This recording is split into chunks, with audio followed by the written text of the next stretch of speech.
एक linear algebra से related beautiful problem आपके स्क्रीन पर है।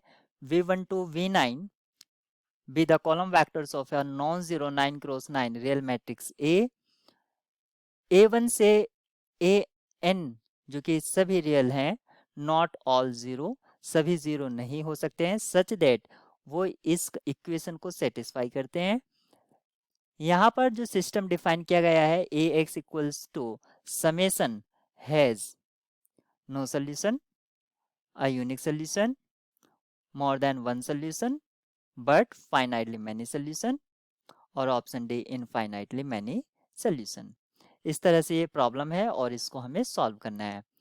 क्योंकि आपको यहाँ पर दे रखा है कि ये कॉलम वेक्टर्स हैं जो 9 क्रॉस 9 मैट्रिक्स ए के हैं, तो हम इस प्रॉब्लम को करने के लिए ट्रायल एंड एरर मेथड का यूज करेंगे। हम यहाँ पर एक 3 क्रॉस 3 मैट्रिक्स कंसीडर कर लेते हैं, क्योंकि 3 9 का एक ओड साइज है और स्क्वायर मैट्रिक्स है।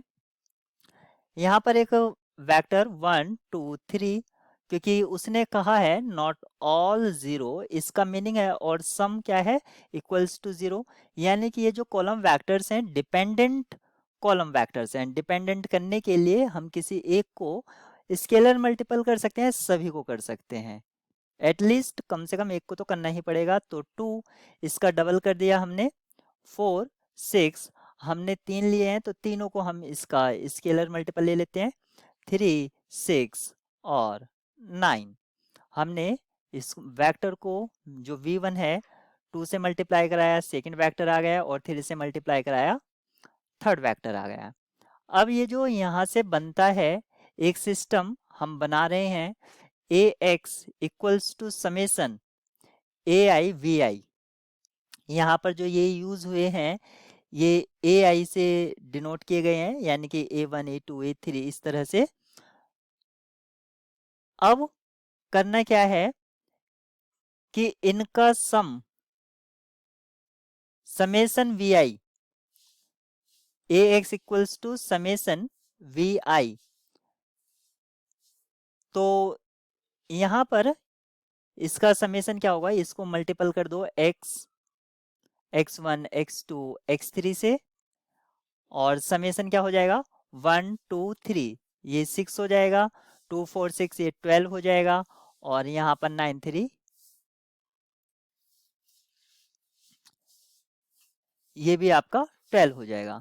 तो आप देख सकते हैं ये जो मैट्रिक्स है, क्योंकि फर्स्ट रो या फर्स्ट कॉलम सेकंड का मल्टीपल है, अगर प्रोपोर्शनल में होते हैं तो डिटर्मिनेंट 0 होता है। डिटर्मिनेंट जैसे ही मैट्रिक्स का 0 हो जाएगा, इसकी रैंक 3 से कम होगी, यानी कि रैंक ऑफ ए इक्वल्स होनी चाहिए रैंक ऑफ ऑगमेंटेड, तभी सोल्यूशन एग्जिस्ट कर सकता है। क्योंकि इसकी रैंक 3 से कम है तो रैंक 1 हो सकती है या 2 हो सकती है। लेकिन अगर हम ये देखते हैं, क्योंकि फर्स्ट रो और सेकेंड रो एक दूसरे के स्केलर मल्टीपल हैं, तो यहाँ से एक एंट्री 0 हो जाएगी, यानी कि इसमें जो होगा अगर सोल्यूशन एग्जिस्ट करेगा तो वो क्या होगा, मैनी सोल्यूशन होंगे। क्या होंगे, मैनी सोल्यूशन होंगे। और यूनिक सोल्यूशन इसलिए नहीं होगा क्योंकि रैंक क्या है आपकी, फुल नहीं है। तो इस प्रॉब्लम के लिए आपका सोल्यूशन सॉरी कौन सा ऑप्शन होगा, यूनिक सोल्यूशन होगा नहीं, more than one, but finitely many solution, finitely भी नहीं होंगे क्योंकि आपके सोल्यूशन एग्जिस्ट करेंगे तो ज़्यादा ही करेंगे, और इसमें सोल्यूशन एग्जिस्ट करेगा तो infinitely many solution, option D correct होगा और ऑप्शन ए रॉन्ग होगा।